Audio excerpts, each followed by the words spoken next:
welcome to my YouTube channel.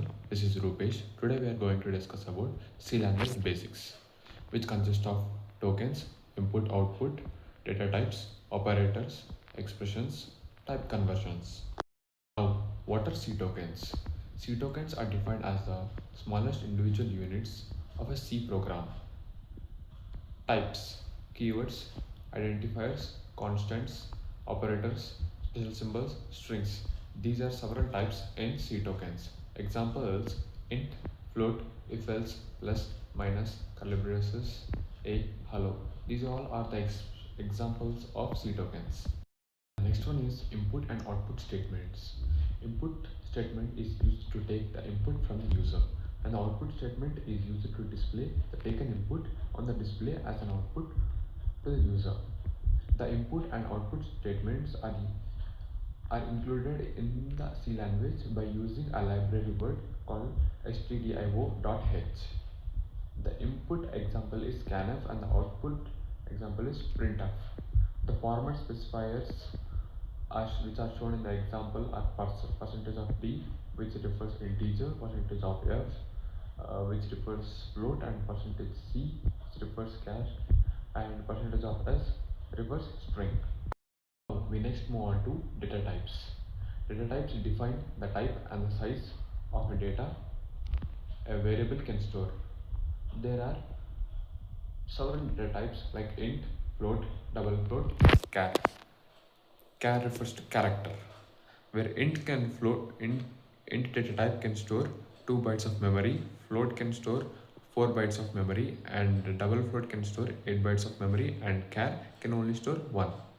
Remember, this may vary depending upon the compiler size. Now the most used one, operators. The symbols that perform operations on operands are called as operators. So there are several type of operators like arithmetic operator, relational operator, logical operator, and assignment operator. In the arithmetic operator, we get mathematical signs like plus, minus, division, multiplication, and modulus.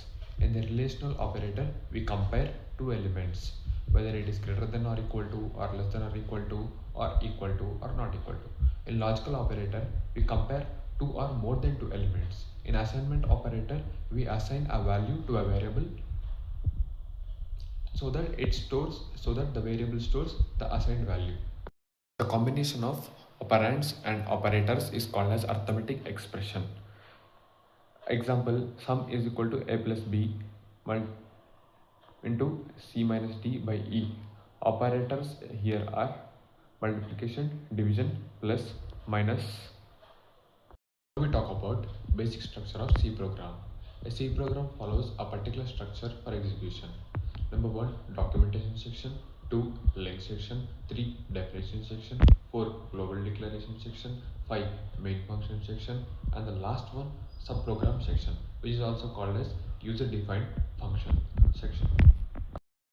Documentation section contains comments about the program.